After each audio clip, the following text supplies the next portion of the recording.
কোটা সংস্কার আন্দোলনের সময় গুলিবিদ্ধ হয়ে মারা যান জামালপুরের মিলানদহ উপজেলার শ্যামপুর এলাকার আবুজর শেখ। 250-টিরও বেশি ডিজাইন অপশন নিয়ে ওয়ালটন স্মার্ট ফ্রিজ, বোঝে আপনার প্রয়োজন।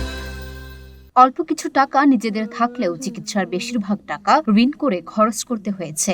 একদিকে আবুজর শেখের মৃত্যুর শোক, অন্যদিকে ঋণের বোঝা মাথায় নিয়ে এখন দিশেহারা আবুজর শেখের পরিবার। 19 জুলাই থেকে 27 জুলাই পর্যন্ত আবুজর শেখকে চিকিৎসা করাতে 12 লক্ষ টাকার মতো খরচ হয়েছে বলে জানিয়েছেন তার পরিবার।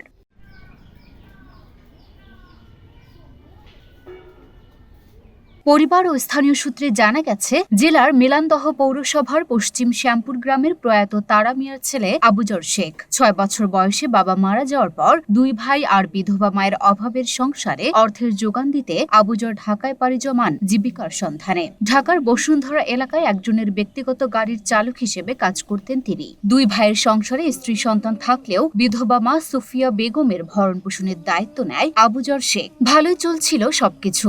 নতুন বাড়ি করার জন্য ইটও কেনা হয়, কিন্তু আন্দোলনে গিয়ে গুলিবিদ্ধ হয়ে সব শেষ। তারপরে আমার বাবা কয়, মা আমারে বাঁচাও, যত নাগে বাঁচাও, আমি পরে সুদ করে দেব, আমি সুদ করে দেব, মা বাঁচাও না। পরে ভাইরা হই না কোনো বাবতে, হ্যাঁ ঋণ করে ভাইরা চিকিৎসা করছে। এবার কে আর নাকছে 12 লাখ টাকা। তারপরে ডাক্তারে বুঝলো যে এরে বাঁচানো সম্ভব না। এরে ডাক্তারে কথা তো আপনারা কুইলাগার পাবেন না, কিন্তু অন্য খানো ব্যবস্থা করে পরে মৃত্যু বলেছে নিয়ে গেল। মৃত্যু বলেছে নিয়ে যায় 3 দিনের কালে বাবা দুনিয়া ছাড়া গেল। বাবা আমার মার হাত ধরে বলছে, ভাই যত টাকা লাগে আমাকে বাঁচাও।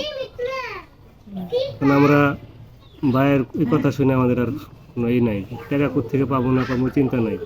মানুষের হাতে পায়ে ধরে হোক, যেমনি হোক ঋণ করে ওই ভাইয়ের চিকিৎসা করছি, কিন্তু ভাইয়ের আল্লাহ তারা থেকে জানে তার লয়ে গেছে, শহীদ হয়ে গেছে। কারণ যে ঋণের যে টাকাগুলা, আমরা তো ওই টাইমে কত টাকা ঋণ হইতেছে এগুলা করি নাই। বাইরে চিকিৎসা করা লাগবো, শুধু এই চিন্তা ছিল মাথার মধ্যে।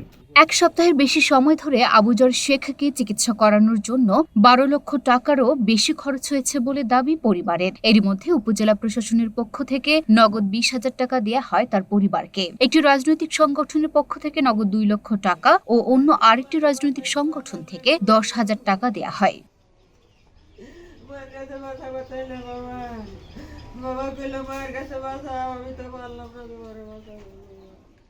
লুরা আফরোজ নিপা, ঢাকা পোস্ট।